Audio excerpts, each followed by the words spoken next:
Hey guys, today I'm going to show you a quick and easy way to block almost every ad on your Android phone without installing any extra apps. First, open your settings, then scroll down and tap on Connections. From here, scroll to the bottom and tap on More Connection Settings.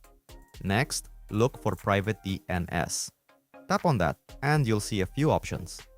You want to select the last one, Private DNS Provider Hostname.